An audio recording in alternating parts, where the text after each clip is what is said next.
എന്തിനാണ് നീ എഞ്ചിനീയറിംഗ് പഠിക്കുന്നത്? ആരെങ്കിലും വീട്ടിൽ കക്കാൻ കയറിയിട്ട് ജയിലിൽ പോയി കിടക്ക്. ജയിലിലെ ശമ്പളം കൂടിയിട്ടുണ്ട്. ഇതാണ് ഒരു മഹാൻ ഒരു കമന്റ് സെക്ഷനിൽ പറഞ്ഞിട്ടുള്ളത്. ആ മഹാന് വേണ്ടിയിട്ടാണ് ഈ വീഡിയോ. യെസ് മഹാനെ, 7 വർഷത്തിന് ശേഷം കേരളം പ്രിസണേഴ്സിന്റെ ശമ്പളം കൂട്ടിയിട്ടുണ്ട്. ഇത് കൂട്ടാനുള്ള കാരണം എന്ന് പറയുന്നത് ഇവരുടെ പുനരധിവാസവും അതേപോലെ അന്തസ്സിനും വേണ്ടിയിട്ടാണ്. ആൻഡ് സുപ്രീം കോടതി 2024 ഡൽഹി, തമിഴ്നാട് പോലെ മറ്റ് സംസ്ഥാന സർക്കാരുകളും പ്രിസണേഴ്സിന്റെ ശമ്പളം കൂട്ടണം എന്ന് പറഞ്ഞിരുന്നു. പക്ഷേ പല ആളുകളുടെ വിചാരം ഈ പറഞ്ഞ കംപ്ലീറ്റ് എമൗണ്ട് ഈ പറഞ്ഞ പ്രിസണേഴ്സിന് കിട്ടുമെന്നുള്ള കാര്യമാണ്. അങ്ങനെയല്ല കാര്യങ്ങൾ. ഇതിന്റെ 1/3 ഈ പറയുന്ന വിക്ടിം കോമ്പൻസേഷൻ ഫണ്ടിലേക്ക് പോകും. പിന്നെ 50% ഇവരുടെ കുടുംബത്തിലേക്കാണ് പോകുന്നത്. നിങ്ങളൊന്ന് ആലോചിച്ച് നോക്കൂ.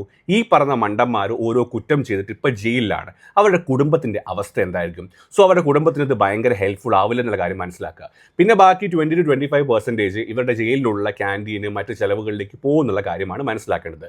സോ സർക്കാരിൻ്റെ ഈ ഒരു സംഭവത്തിനെ ഞാൻ സപ്പോർട്ട് ചെയ്യുക തന്നെയാണ്. അതേപോലെ എനിക്ക് പറയാനുള്ള വേറൊരു കാര്യം കൂടിയുണ്ട്. മറ്റുള്ള വർക്കേഴ്സുമായി ബന്ധപ്പെട്ട് അവരുടെ മിനിമം വേജസും കൂട്ടുന്നതിനെ പറ്റി സർക്കാർ ചിന്തിക്കേണ്ടതാണ്. അത് വളരെയധികം ഇമ്പോർട്ടൻ്റ് ആണ്. നിയമങ്ങൾ സിമ്പിളായിട്ട് അറിയാൻ വേണ്ടിയിട്ട് ജസ്റ്റ് ഒരു കാര്യം ചെയ്യുക, ഒന്ന് ഫോളോ ചെയ്യുക. Thank you so much.